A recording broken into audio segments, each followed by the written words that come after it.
ఓం నమ శివాయ. సంపూర్ణ శివ మహాపురాణం. పార్వతి శివుని సేవించుట.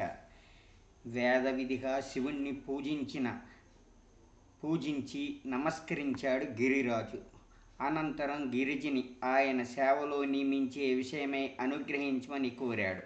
శివుడు ఒప్పుకోలేదు. స్త్రీ వల్ల సర్వనాశనం కలుగుతుందన్నాడు.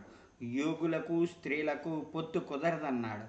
ఆ మాట సూటిగా పార్వతితోనే అనేశాడు. మరో ఆడది అయితే ఏమయ్యేదో తెలియదు, కానీ ఈవిడ మహామాయ గదా, అందువల్లనే అంతటి శివుడికి జవాబిచ్చేసింది. ఏది వింటున్నావో, ఏది తింటున్నావో, ఏది చూస్తున్నావో, ఏది తాగుతున్నావో అదంతా ప్రకృతే అయి ఉంది.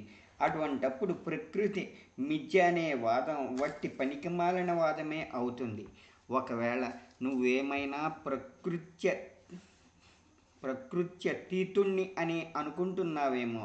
అలాగైనట్లయితే జగద్రచనను విరమించెయ్యి. సృష్టించకు, నాకు బదులు పలకకు, అసలేమీ చెయ్యకూడదు. ఈ ధ్యానము తపస్సు అనేవి కూడా చేయకూడదు. ఇంకో విషయం కూడా చెబుతున్నాను. నేను ప్రకృతి, స్త్రీ మాత్రను, నీవు పురుషుడివి. నువ్వు నాకన్నా శక్తిమంతుడివే అయితే నా ఉనికి వల్ల ప్రమాదమనే భయం దేనికి అని కూడా అడిగేసింది. నవ్వాడు శివుడు. నీ నిర్ణయంలోని బలం ఏ పాటిదో చూడాలని అలా అన్నానే కానీ నాకే భయం లేదు. నీ ఇష్ట ప్రకారమే వచ్చి వేదోక్తమైనంత వరకు ఏ ఏ సేవలు చేయాలనుకుంటున్నావో ఆయా సేవలు చేసుకో.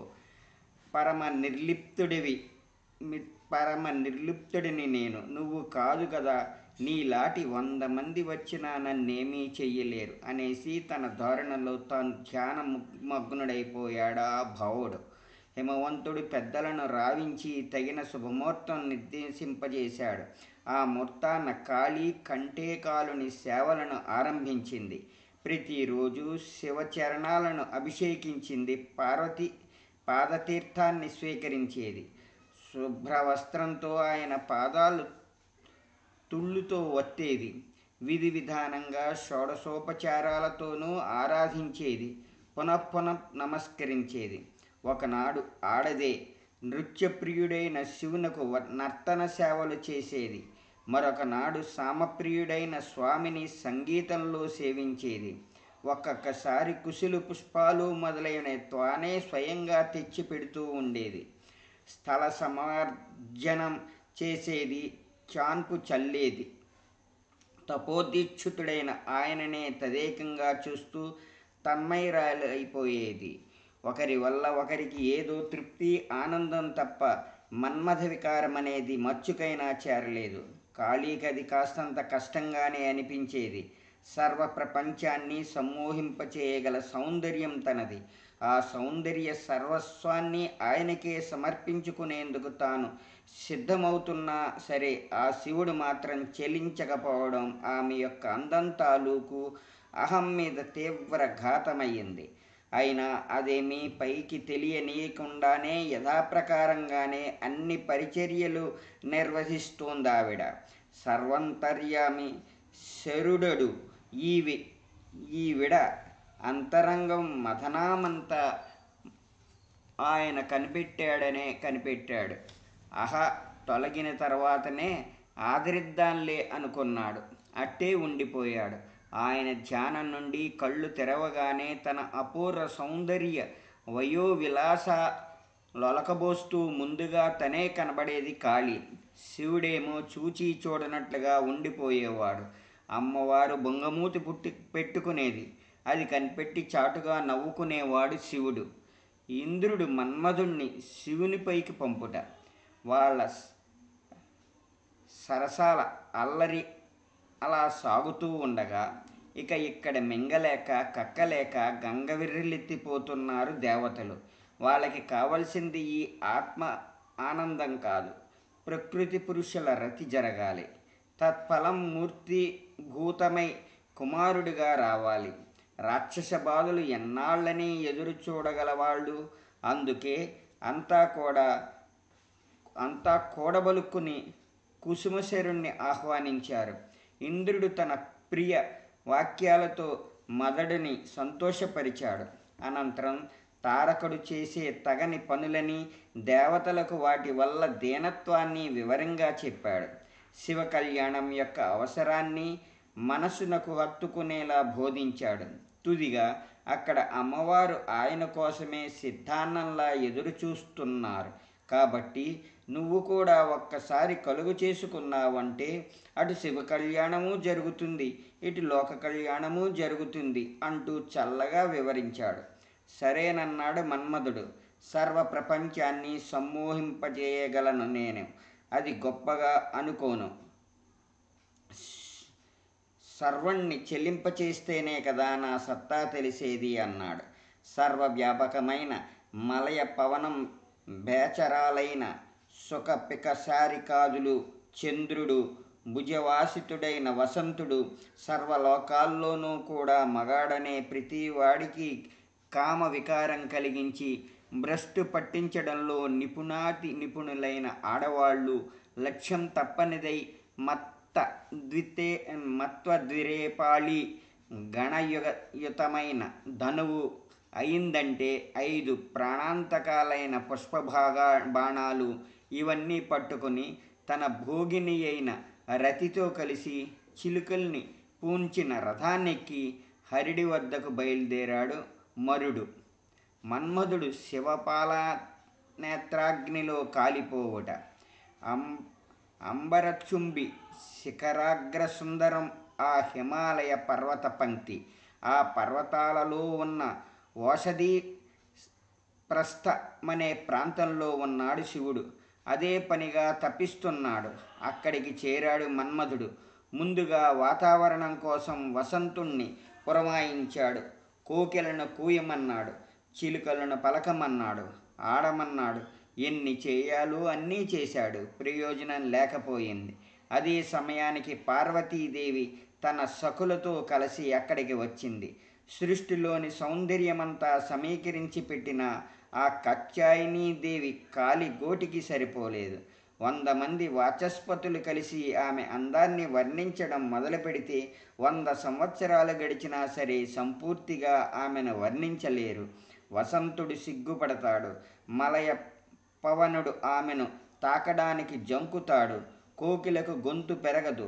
హంసలు ఆమె గమనాన్ని ఆశ్చర్యంగా ఆవలోకిస్తూ ఉంటారు. చంద్రుడి వెన్నెల ఆమె ముఖకాంతి ముందు ఎందుకూ కొరగాదు. అటువంటి అందాలకు అందమైన ఆ అంబిక తన సఖియలతో కూడి ఆ ప్రాంతానికి వచ్చింది. ఆమెను చూసిన అబ్బురుపాటులో కొన్ని క్షణాల పాటు మన్మధుడు తను వచ్చిన పనిని కూడా మర్చిపోయాడు. అతడు తేరుకునే సమయానికే ధ్యానం నుంచి వెలువడ్డాడు శివుడు. కళ్ళు తెరిచాడు. అదే అదననుకున్నాడు మదనుడు. అరక్షణం కూడా ఆలస్యం చేయకుండా హర్షణం అనే బాణాన్ని ప్రయోగించాడు. సరిగా ఆ వేళకే పార్వతి స్వామి ముంగిట నిలచింది. మరుక్షణమే మరో బాణాన్ని సంధించి ప్రయోగించాడు. దృశ్యమానమవుతున్న జగన్మాత సౌందర్యపు చురుకుదనము అదృశ్యంగా తాకుతున్న మరుని పోల తూపుల తీవ్రతలతో రవ్వంత చెలించాడు శివుడు. పార్వతీ సోయగానికి అబ్బురపడ్డాడు. ఆమె అంగాంగ సౌందర్య మధువును మహాభావుకతతో కళ్ళ దోసెళ్లతో త్రాగాడు. మనసు మత్తిల్లినట్లయింది. మనువు కిరిగిన మదనవతి రూపంలో ఉంది ఎదురుగా మహామాయ. మనసు మత్తులోంచి మరులోకి మళ్ళసాగింది. ఒక్కసారి ఆ చక్కని చుక్కని అక్కున చేర్చుకోవాలనిపించింది. అంతలోనే తనకు తానే తెప్పరిల్లాడు త్రినేత్రుడు. నాకు ఇలాంటి ఆలోచనలు వస్తున్నాయేమిటి? ఈ పాప భూయిష్టమైన పరాంగణాల సత ఎందుకు కలిగినట్లు అనుకున్నాడు. తక్షణమే కారణాన్ని అన్వేషిస్తూ ఆలోచించసాగాడు. వరే సంఖ్య భవేదయ అని ఆలోచిస్తున్న ఆయనకు అటు ధ్యానంలో గాని ఇటు స్పృహలో గాని లేనప్పుడు తనపై కాముడు జరిపిన అత్యాచారం తోచింది. ఆగ్రహం ఆక్రమించసాగింది ఆయనను. అదేమీ పట్టించుకోవడం లేదు మన్మధుడు. తన 2 బాణాలు సఫలీకృతం అయిన ఆనందంతో మూడవదైన అమోఘాన్ని వింట సంధించి మింటికెగసి ముక్కంటిపై ప్రయోగించాడు. ఎక్కడెక్కడా చిలుక వజీరని దిక్కులు పరికిస్తున్నాడు శివుడు. పడనే పడింది అమోఘం ఆయన మీద. కానీ ఏం లాభం? అంతటి గొప్ప బాణము కూడా అమోఘంగా నిష్ఫలమైపోయింది. శివుడు స్పృహతోనే ఉండడంతో తను వేసిన అమోఘమైన బాణం ఘోరముగా పరాజయం పొందడంతో కాళ్ళు చేతులు వణకసాగాయి. కందర్పుడికి కొంప మునిగిపోయిందనుకున్నాడు. ఇంద్రాది దేవతలను తన రక్షణార్థమై తరలి రమ్మని ప్రార్థించసాగాడు. అమోఘం అనే బాణం తనకు తాకి పతనం కావడంతో ఆ మన్మధుడి ఉనికి కాస్త దొరికిపోయింది ధూర్జటికి. ఒక్కసారి అటు చూశాడంతే. ఆ మన్మథుడి ఉనికి కాస్త దొరికిపోయింది ధూర్జటికి. ఒక్కసారి అటు చూశాడంతే. ఆయన పాలనేత్రం నుంచి మహానల జ్వాల వెళ్ళి మదనుణ్ణి తాకడం, అతడు బూడిద కుప్పలాగా నేలరాలిపోవడం అన్నీ కూడా అరరెప్పపాటు కాలంలో జరిగిపోయాయి. మదనుణ్ణి రక్షించడానికి పరుగు పరుగున వస్తున్న సర్వదేవతా బృందం అంత దూరంలోనే ఉండగా వాళ్ళ కళ్ళెదురు గుండానే కాలి బూడిదగా రాలిపోయాడు కందర్పుడు. కెవ్విన అరిచి సృహ తప్పింది రతీదేవి. అంతలోనే తేరుకుని ఘోడున విలపించింది. దేవతలంతా ఏకమై తన దేవుణ్ణి నాశనం చేశారని దుఃఖించింది. దేవతలామెను ఓదార్చారు. సుఖదాత నకోప్యస్తి దుఃఖదాత న కశ్చన సర్వోపి స్వకృత్యం భుంక్తే దేవాన్ శోచశివై వృధా. ఈ సృష్టి మొత్తంలో ఒకడిని పెట్టడమూ లేదు, ఒకడు ఇంకొకడిని కష్టపెట్టడమూ లేదు. ఎవడు చేసిన కర్మాను వాడు అనుభవిస్తున్నాడు అంతే. నీ భర్త అయినా అంతే. తన కర్తృత్వరీత్యా బ్రహ్మచే శప్తుడయ్యాడు. దాని రీత్యా ఇలా శైవాగ్నిలో బూడిదయ్యాడు. ఎవరినీ ఏమీ అనుకో అక్కర్లేదు అంటూ ఆమెకు వేదాంతం ఉపదేశించారు దేవతలు. ఆ మదనుడి బుగ్గిని జాగ్రత్త పెట్టమని కరుణాంతరంగుడైన శివుడు ప్రసన్నుడు కాగానే మళ్ళా మన్మథుణ్ణి బ్రతికిస్తాడని చెప్పారు. భర్త యొక్క బూడిదని కొంగున కట్టుకుంది రతి. ఆమెను తోడు తీసుకుని రుద్రుడి ముందుకు వెళ్ళి ఆయనను అనేక విధాల ప్రార్థించారు. రతీదేవి దుఃఖాన్ని మాన్పుమని ప్రాధేయపడ్డారు. అనుగ్రహమూర్తి ఆ ఆదిదేవుడు అలాగే జరుగుతుందన్నాడు. విష్ణువు కృష్ణావతారం ధరించినప్పుడు ఆయనకు రుక్మిణియందు ప్రద్యుమ్నుడనే పేరుతో జన్మించుతాడు మదనుడు. త్వరలోనే అతడు కైలాసం చేరి నాగగణాలతో కొన్నాళ్లు విహరిస్తాడు. తిరిగి పుట్టే వరకు అనంగునిగానే ఉంటాడు. ప్రద్యుమ్నునిగా జన్మించగానే శంబరాసుడి వలన గండం పాలవుతాడు. రతీదేవి అంతవరకు శంభరుడి నగరంలోనే ఉండాలి. ఆపదల పాలైన ప్రద్యుమ్నుడు గండం గడిచి ఆమెకక్కడే లభిస్తాడు. అనంతరం శంభరుడిని సంహరించి అతని ద్రవ్యము వశపరుచుకుని తన ప్రియతమైన రతితో కలిసి సుఖజీవం సాగిస్తాడు అని అనుగ్రహించి అదృష్టమైపోయాడు. శివఫాల నేత్రాగ్ని సముద్రంలో దాచబడుట. మన్మథుణ్ణి దగ్నం చేయడంతోనే మహాదేవుడి పాలనేత్రాగ్ని చల్లారిపోలేదు. అది త్రిలోకాలు తిరగనారంభించింది. దానికి భయపడి అందరూ కలిసి బ్రహ్మను ఆశ్రయించారు. బ్రహ్మ శివధ్యానం చేస్తూ ఆ జ్వాల వద్దకు వెళ్ళి ఆ అగ్నిజ్వాలను బడాబారూపంగా మార్చాడు. రవ్వంత సౌమ్య జ్వాలాముఖి అయ్యింది. దానిని తీసుకుని సముద్రుడిని కలిశాడు బ్రహ్మ.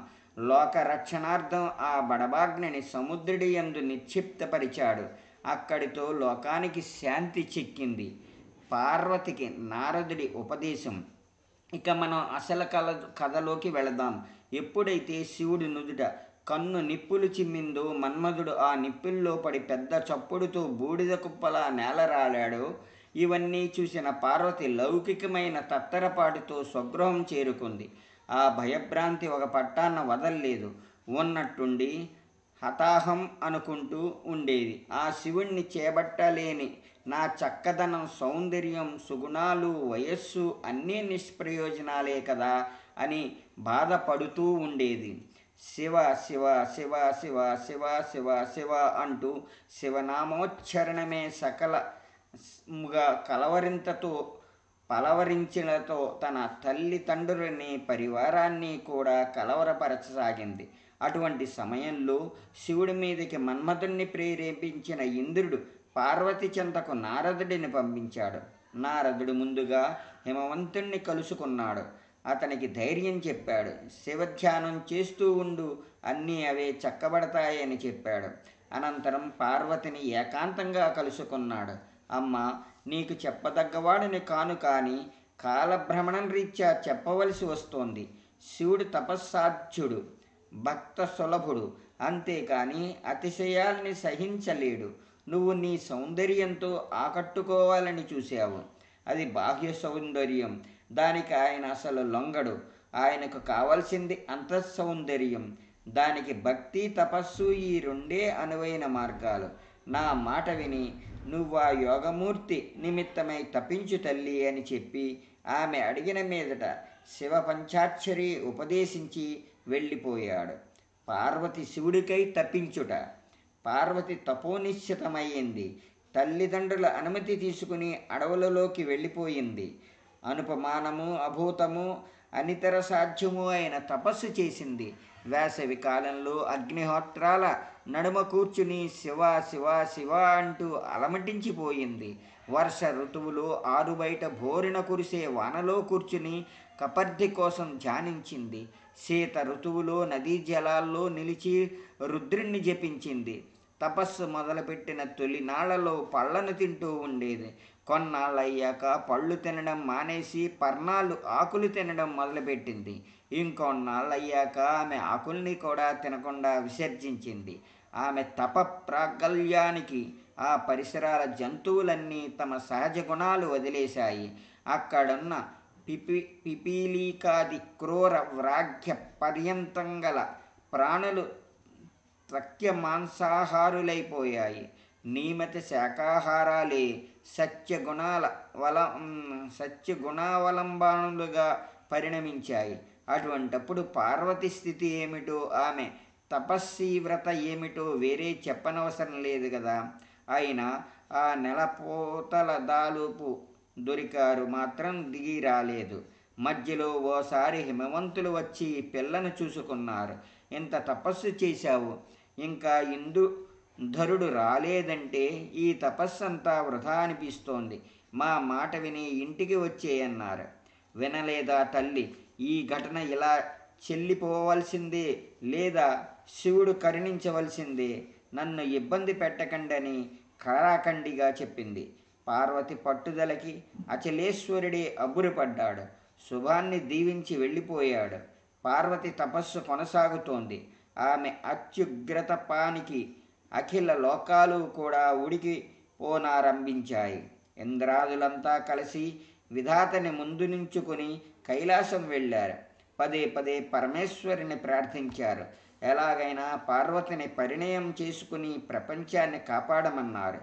హే శివ, పార్వతి యందు నీవు కుమారుడిని కంటేనే తప్ప ఆ తారకుడి పీడ తొలగదు మాకు.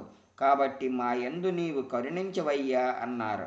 అలా ఆ నిమిషులు అంతా కలిసి కళ్ళనీళ్ల పర్యంతమయ్యేదాకా పరితపించగా మెల్లగా అన్నాడు శివుడు. భక్తులను నేనెప్పుడూ నిర్లక్ష్యం చేయను. మీరన్నట్లే చేస్తాను. మీరు స్వస్థ హృదయులై మీ తావులకు వెళ్ళండి అని ఓదార్చి పంపించేశాడు. అనంతరం సప్త ఋషులను స్మరించగా వారు వచ్చారు. పార్వతీ తపస్సును, మనోగత భావాలని పరిశీలించి రమ్మన్నాడు. వాళ్ళు వెళ్ళారు.